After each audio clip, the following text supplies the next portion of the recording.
emergency surgery goes haywire. I was clinically dead for 5 minutes and 42 seconds. A single mother comes back to life, unaware her escape from death has unleashed a dark force, intent on her destruction. Something was going on, something unexplainable. I was petrified. I felt terrified. In America, there is real evil.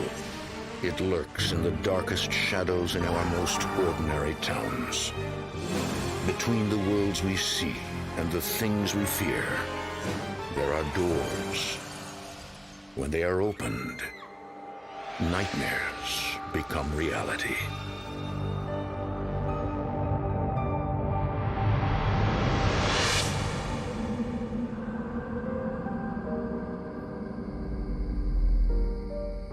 Lafayette, Indiana, 2005. Single mother Victoria Denier works hard to provide a good life for her daughter Anna. Can I sleep in your room tonight? No, sweetie. You have to stay in here with Mozart. He needs you. Mom, Yes, can we go to the park tomorrow? of course. Holding down a full-time job while finishing her master's in biology at Purdue University is not easy. But it seems life is good for the moment. But then, early one morning in June, a sudden attack of intense pain sends Victoria to a hospital for an emergency appendectomy. Before surgery, a nurse's mistake causes her to be overdosed with 2 powerful pain medications. Moments later, her heart stops.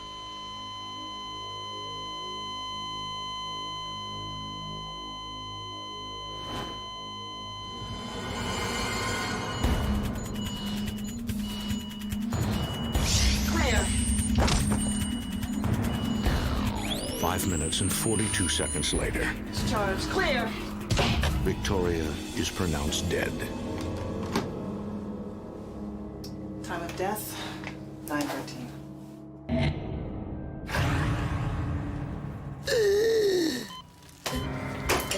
Victoria? I was basically clinically dead for 5 minutes and 42 seconds. When I came to, I remember that they had me surrounded. Where am I? You're in the hospital. We thought we'd lost you. When they first told me, it felt a little bit awkward. I didn't know how to react and I didn't know how to respond. I mean, how do you act when someone tells you you've died? It's kind of a lot to take in. Am I okay? You will be. I know that most people report seeing a bright light or a tunnel or people. I didn't see anything. What Victoria sees isn't light, it's darkness. 24 hours after returning from the dead, Victoria is released from the hospital. She feels strong enough to give her home a good spring cleaning, starting in the attic.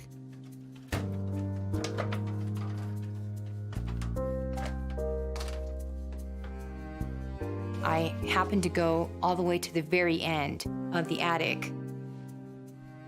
There was like a little cubby, and I found 2 boxes there.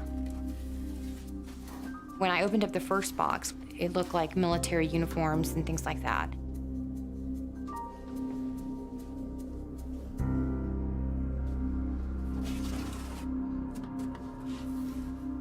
The second box I opened up, I found a helicopter. Hey, looky what I found. Oh, cool. Does it work? I don't know. Let's find out. Probably have to get some batteries. So, doesn't look like they have any in here. You sure we don't have any? Oh, well, we'll get some.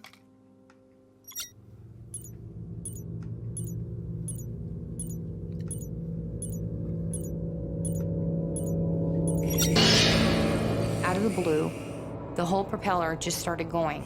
It was going really, really fast. The lights started flashing off and on the helicopter. What is going on? So weird. There were no batteries. It couldn't work without batteries. We were both freaked out. I mean, what do? You're seeing something that in a normal mind you would think it shouldn't be happening, but it was happening. And then all of a sudden it just stopped.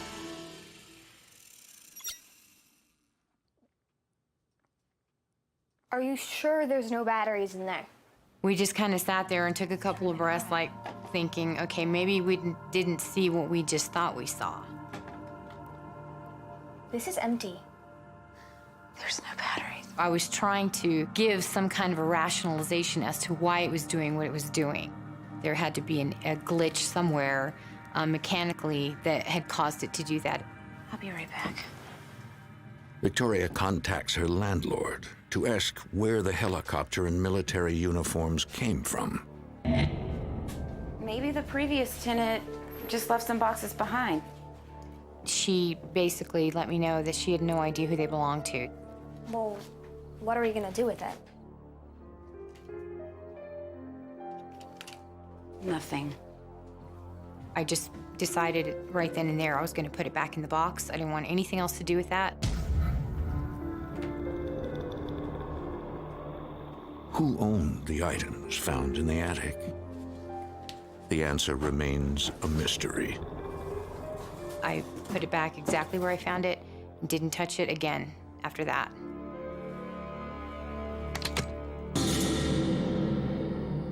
Victoria tries to forget about the strange experience. But 3 weeks later, something happens that makes the helicopter incident look like child's play.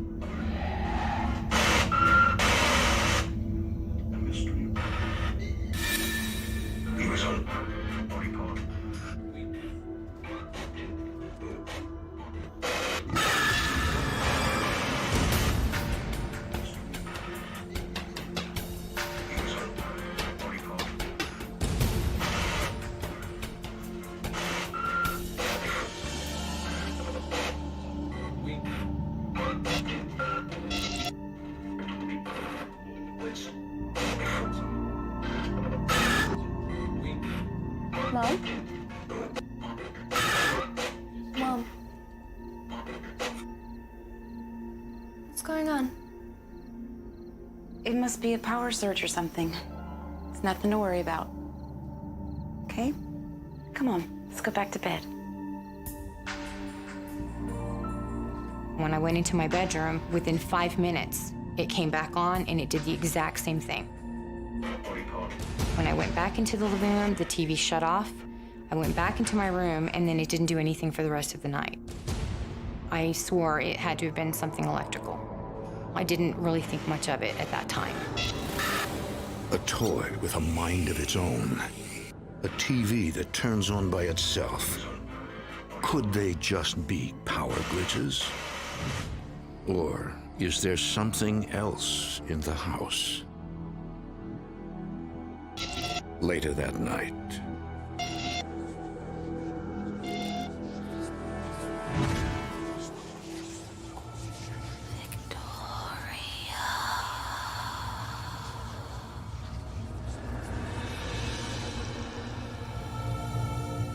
I heard my name called in the house. I thought it was my daughter. I got up and immediately went and checked on her, and she was asleep.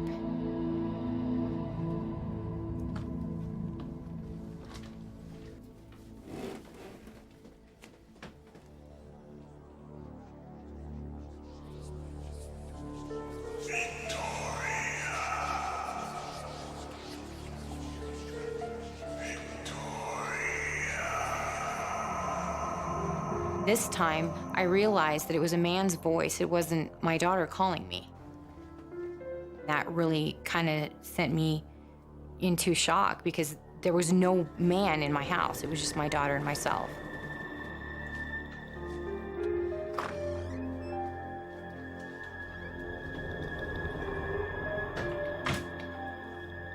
I started coming to the realization that maybe it wasn't a glitch with the TV or with the helicopter. At that point, I felt like there was something in my house.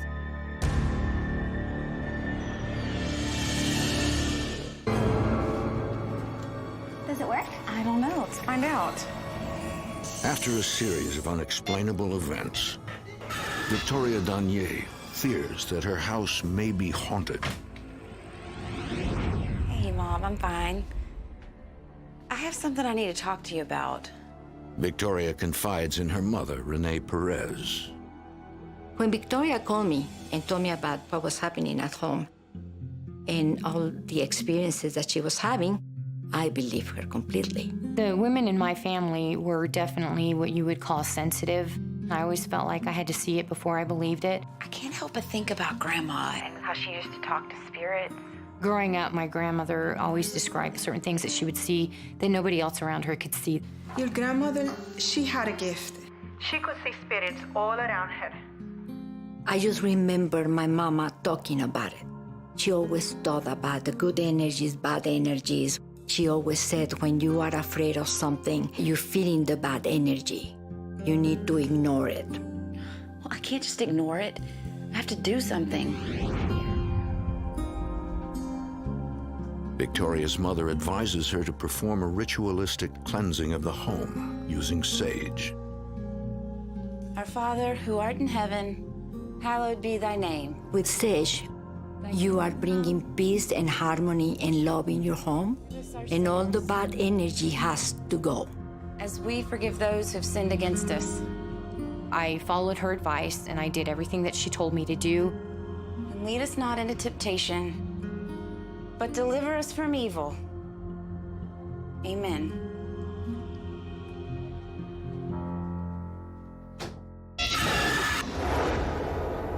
For a few weeks after that, the house remained calm. It felt really light and comfortable for a change. Victoria returns to a normal routine. She focuses on her studies. Mozart. Mom, I think something's wrong with Mozart. Yeah, he's probably tired from all the barking he did in the hallway last night. No, it's different. I think he's sick. Really sick. Mom, please come look at him. Okay, I'll take a look.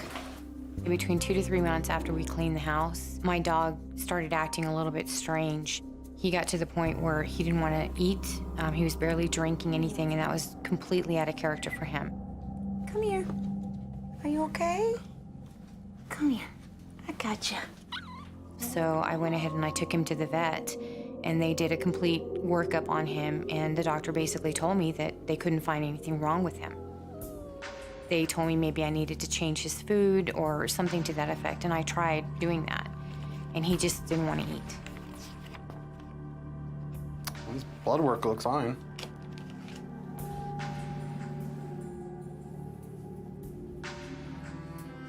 I took him back to the vet about 3 more times, and they couldn't find one specific thing wrong with him. All of his labs came back normal, and it was just horrible to watch him. Medically speaking, he's fine. But obviously he's not. Sorry, there's not much else I can do for you. He was howling in pain. They couldn't figure out what was wrong with him. I just felt like something had been attacking him. Maybe I had stirred something up by going into the attic. Maybe they were angry because I had touched something that didn't belong to me. Victoria believes there's a connection between the paranormal activity in her house and her dog's illness. But she is unable to protect her beloved pet. We didn't have a choice. We weren't going to make him suffer. And at that point, we decided that the best thing to do was to put him to sleep. He's a good boy. But the pain does not stop with the passing of her dog. About a month and a half later, my cat started displaying the same symptoms. Is she gonna die? I don't know, honey. I don't know. I strongly felt that there was a connection. After we cleansed the house, all of a sudden it was almost like a retaliation, like telling me, you know what, you tried to get rid of me, but it's not working. I'm still here and I'm gonna show you. That's what I felt, and I was so angry. My dog had to be put down. My cat was not gonna get put down. Mom? That was the last straw. I wanted out. I just wanted out. we were leaving.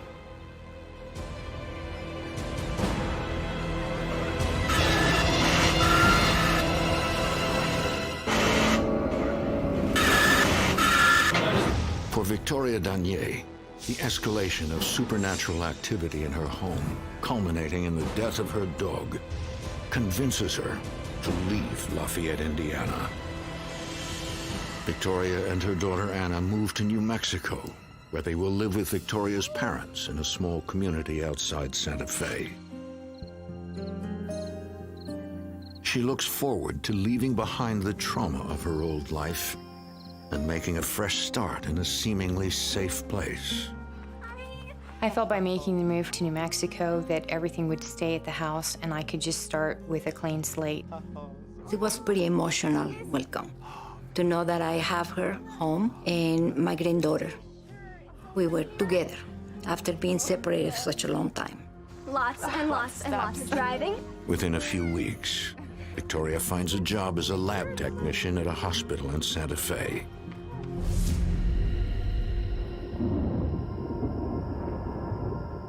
A month goes by without incident. Victoria is relieved to finally be leading a normal life. Then, one night,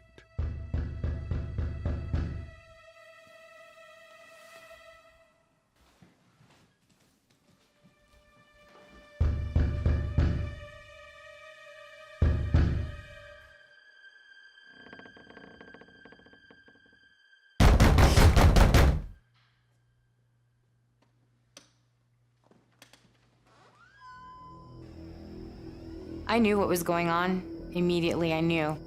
You just have that gut feeling. I was praying that I was wrong, but I knew.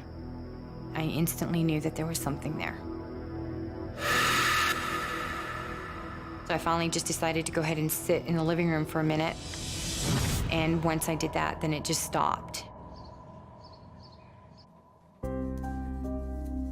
Victoria tries to ignore her growing anxiety and focus on work. But she believes something is haunting her again.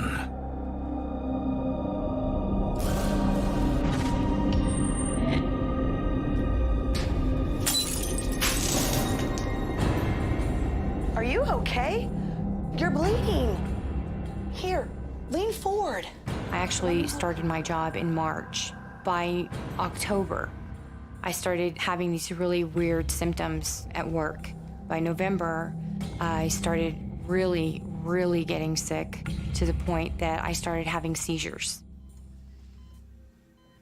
They ran all kinds of tests. They did MRIs, they did CAT scans. Every single test came back normal. They couldn't figure out what was going on.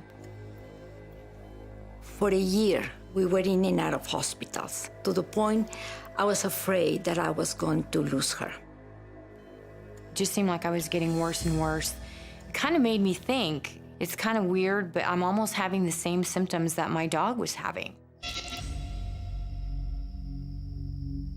Back at home, Victoria struggles with her poor health and her fears.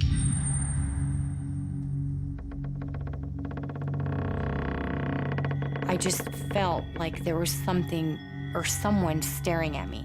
You just get that feeling that there's someone in the room with you.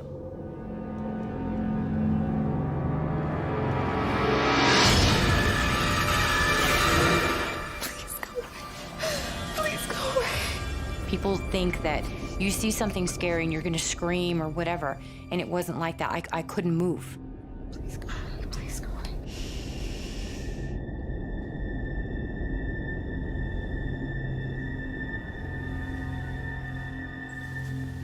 There was no doubt in my mind. I was fully awake. I was very coherent, and I knew it wasn't a figment of my imagination. I knew I wasn't dreaming. It was there. It was just as plain as day, and there was no confusing what I'd seen. Over the next month, Victoria's condition gets progressively worse. Good. Another deep breath. She suspects that her chronic illness might have a supernatural cause, but she keeps looking for a rational cure. I had a doctor that actually stated that my symptoms were leaning toward lupus. Has anybody ever talked to you about that possibility? I can give you some medicine, and I think you'll feel better. So they went ahead and started me on some medication, and eventually I somewhat had an improvement. Thank you. I went to a rheumatologist because they're the ones that actually classify you if you have lupus or not. And when he ran the test, he told me that I didn't have it. I was showing symptoms, but I didn't have it. So it was almost like a mystery diagnosis. Regardless of the inconclusive diagnosis, Victoria feels better day by day and starts to take control of her life again. It was like I went from 1 minute to barely walking to the next minute I'm up and around and walking and doing fine. But there is one change. Anna?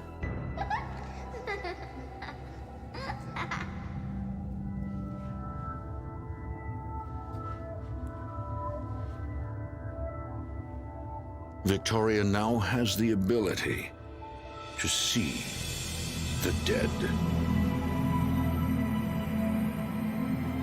They didn't look like they were menacing at all. I just got that feeling they were kind of questioning what I was doing there, like I was on their turf instead of them being on mine.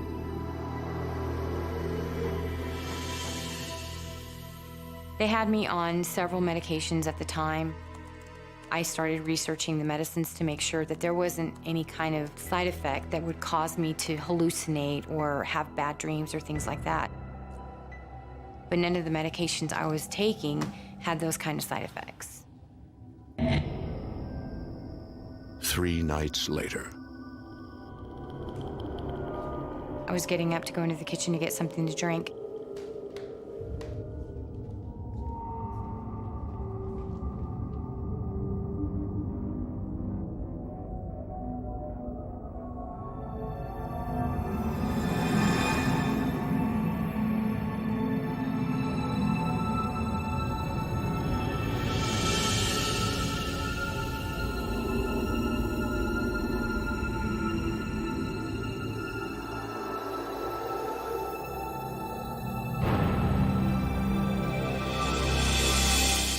For more A Haunting, go to DestinationAmerica.com. After seeing several ghosts in the house, Victoria needs answers. It's really scary. You're not expecting to see something like that. I started questioning, am I really seeing this, or is this a figment of my imagination? I need to find out what's going on. Victoria turns to the one person who may know the truth. Victoria. I remember talking to my mom and telling her, I don't want you to think I'm freaking out or anything, but I've been seeing some things. Who do you think they are? Maybe they were the people that were killed at Starvation Peak? Renee Perez knows that her house sits in the shadow of Starvation Peak. Everyone in the area has heard legends associated with the nearby mountain. The story goes that the Indians were hunting, and some of the settlers attacked their village and killed a lot of the women and children. When they came back and they saw what happened, they attacked the settlers. There was a peak that the settlers climbed up with wagon trails and everything, and the Indians followed them there. Anybody caught trying to leave the peak was killed. The rest of them were starved out, and that's how the name came about. Do you think these spirits were related to the massacre? Maybe. That's a lot of suffering for one place.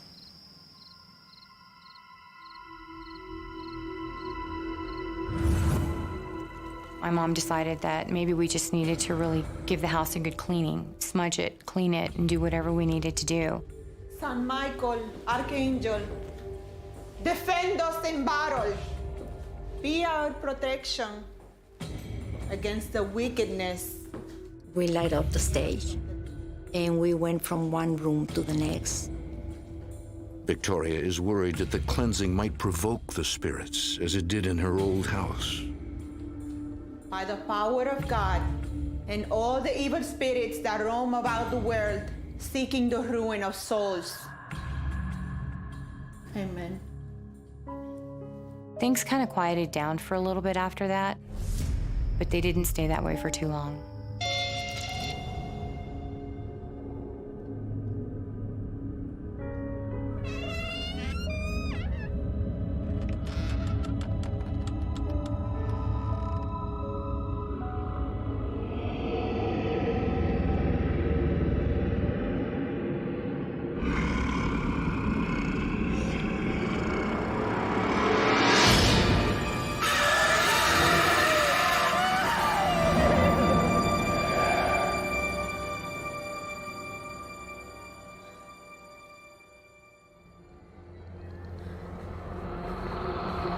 I was petrified. I felt terrified. I was gonna go and wake up my mom and decided that I wasn't going to. So I just stayed in the living room. I didn't go back to my room for the rest of the night. Victoria has suffered many sleepless nights, haunted by a dark entity that seems to target her and her alone. I felt this sting on my back, like somebody had poured acid on my back. Come here a minute. What is it? There's something wrong with my back. Can you see?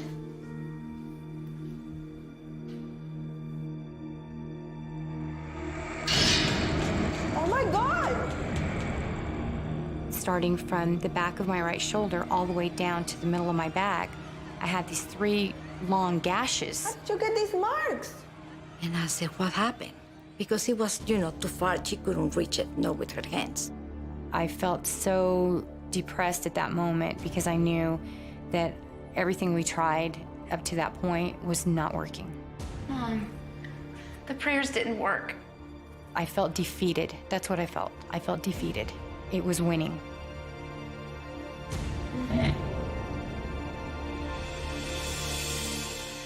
I was really, really scared, and I just kept thinking that at that point, we really needed to get some outside help. I went onto the internet and I started looking for paranormal groups around the area. Months go by.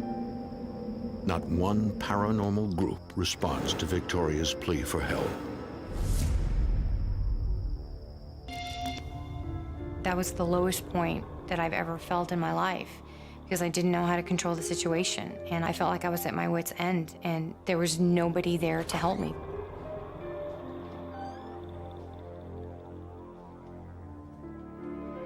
It's an awful feeling to be scared in your own house, and you feel like there's nothing you can do. Finally, Victoria finds a group willing to offer assistance. The investigators of Purple Sage Paranormal Society agree to meet with her at a hotel in Las Vegas, New Mexico.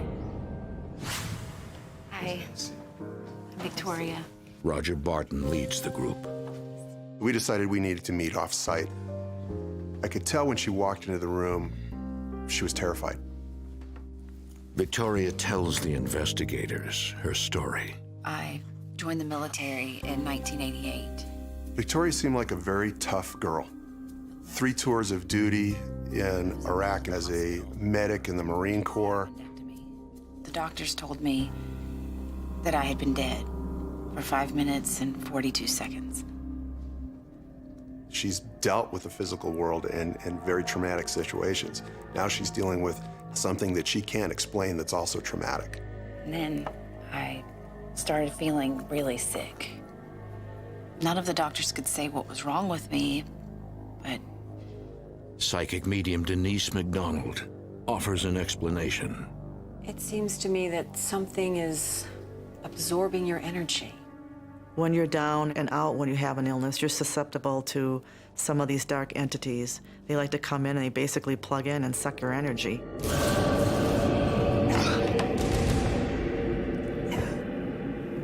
Excuse me. Suddenly, I'm not feeling very well. I felt the pressure on my chest.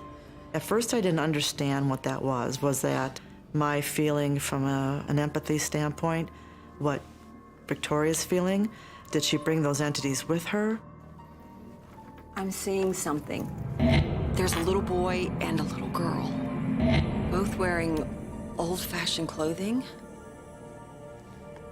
When she started mentioning everything I had been seeing without me even telling her, it kind of threw me for a loop. There's a woman. She's wearing an old-fashioned dress with a blue sash. I almost started crying because I finally met somebody that I guess at that point I felt understood and could see what I was seeing. There's another spirit. This one is darker. When the description of the dark entity came about, there was definitely a change in the attitude in the room. I started experiencing some distress of myself. I broke into a sweat. I felt nauseous and lightheaded, and I actually physically got the shakes. When Roger started getting sick, I immediately knew what it was. Is it possible? Could he have followed you here? Victoria can sense the dark entity nearby. I just acknowledged that yes, he did. He followed me. Yes.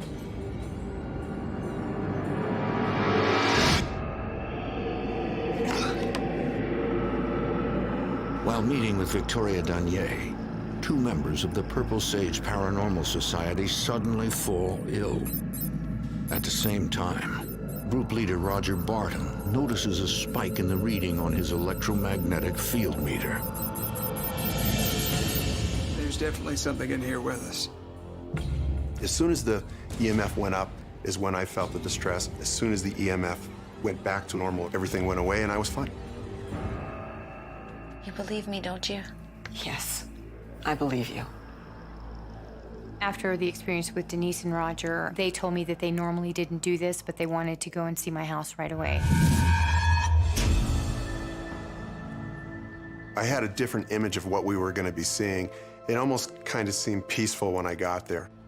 It turned out to be a very pleasant place. At first, it kind of felt, oh, it's not so bad. It wasn't until we got into the house that I changed my mind about that. We just want the lay of the land today. And we instructed Victoria to show the house like she was showing a house to a real estate agent. Let's not talk about what's going on in the home. Let's not talk about the dark entity. We don't want to start anything we can't finish that day. Well, this is the kitchen. Nothing fancy. And this is my daughter, Anna. Just entering the house, the entity knew we were inside and was already upset. Okay, so this is my bedroom, but I haven't really been sleeping here much lately. Denise immediately senses the dark entity's presence in the room.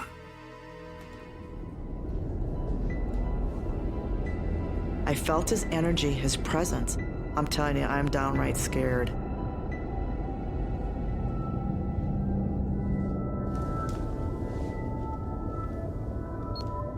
He's under the bed. I felt him go by. As I was standing there, I felt something pass by me. It was strange. It wasn't like the hair standing up on the back of your neck. It was much more dramatic than that. It was intense. It was an intense field of energy that moved across me. It moved from the bedroom to the bathroom. I immediately turned to the bathroom and took a picture. And what I saw in the viewfinder when the picture returned shocked me. I was looking straight with an entity in front of me. What was disturbing about it was that he had actually captured on film what I had been seeing. A few days later, Victoria sends her family away, and the investigators prepare to make contact with the dark entity. This may be the only way to defeat it. One of the things that we were thinking was happening is that this dark entity was actually feeding off of her energy and causing her health to be poorer than it should be. So we felt there was definitely an urgency to get back to the property and to see what we could do and relieve that situation completely. They begin the investigation in Victoria's parents' bedroom, believing it to be a safe area in the house. They plan to use a process called light source communication. Light source communication is the use of two small flashlights that twist on and off. We turn them to where they're just off, and put them on a stationary object. We're not holding them or touching them or anywhere near them. We back away from them and they're separate from us. The idea is that the entity has the strength to turn a flashlight on to answer a question. We want to know why you're here. Are you trying to hurt Victoria?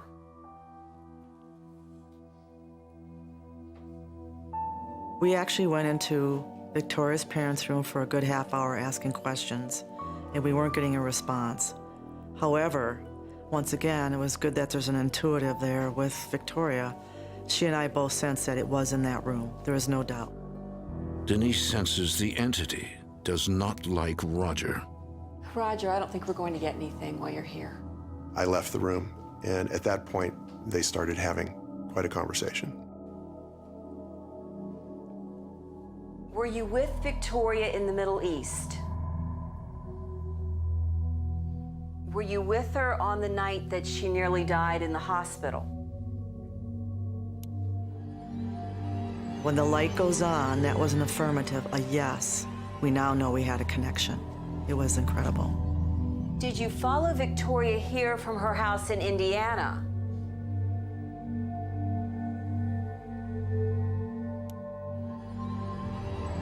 Did you follow her here from the other side? Her interpretation of the dark figure was that when I had died, I had picked up what they called a hitchhiker on the way back. I wasn't expecting to hear that if you've crossed over and come back, you have the potential to bring others with you. But just who or what did Victoria bring back with her? Denise, an intuitive medium, experiences emotions that tell her more about the spirit who is attempting to communicate. I felt, from an intuitive standpoint, that this was not a really good guy in life. He was angry in life. He did bad things in life. Can an entity who was evil in life now be controlled after death? Psychic and medium Denise McDonald has a vision of the dark entity tormenting Victoria as he was tormented in life. I think he could have died from a drive-by shooting. He was in some kind of drug activity. I believe that he came back on the heels of Victoria's passing, that he was down in some murky place, some very low vibrational, almost to the point of we're calling it purgatory. Nobody expects to die and come back. To find out that you have somebody following you is even more scary.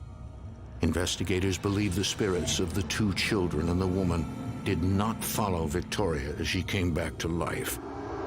She sees them because death changed her. But they are unsure if they can rid Victoria of the aggressive ghost. I truly believe not everyone is eligible for the light. I felt that he was a bad individual in life. He doesn't have eligibility to move on to the light. But with all good intentions, maybe we should send him to the light and see what happens. How are we supposed to help him? We need to pray.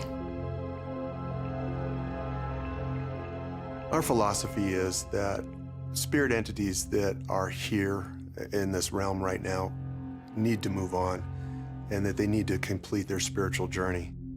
We are here to help. Do you understand?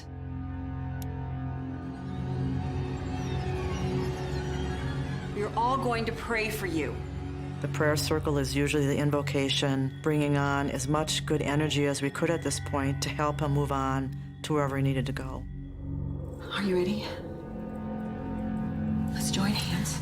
We say a prayer, each one of us, and we bring on our own personal energy, whether it's our religion, our guides, whatever our moral compass is, to help evict or exorcise this entity from this environment.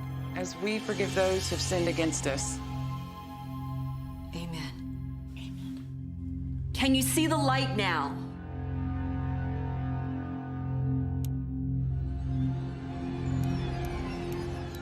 Follow the light. It was a regular light show on there. Whether he was happy about what we were doing or trying to tell us to leave him alone, I don't know.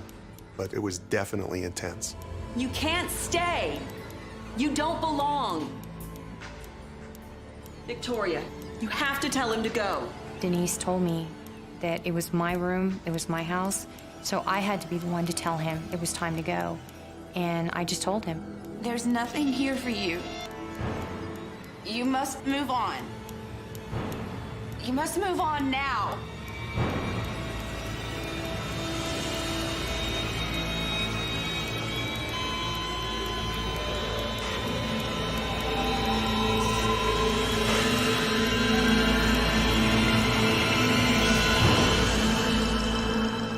The minute she did that, it was like a switch got thrown.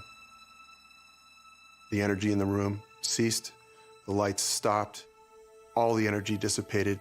Victoria? We looked at Victoria and we're like, well, how do you feel?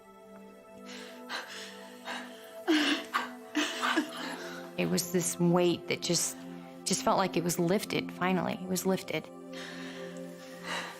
I felt at peace. There wasn't anything else that was gonna hurt me or my family. Since Purple Sage Paranormal concluded its investigation, Victoria has not seen any further sign of the dark entity. Almost ready? Looks awesome. I hope you're hungry. Very. Hannah, go get your grandparents and tell them it's time to eat. But Victoria continues to see other spirits. The other ones could pretty much live collaboratively there. They were not individuals that were causing any difficulty. So you're always best served to leave those ones alone. Mom, Oh, you okay? yeah, honey, I'm fine. All right. Just to see the old Victoria back, it was a relief for me. Thank you for making lunch. Anytime. Have a seat.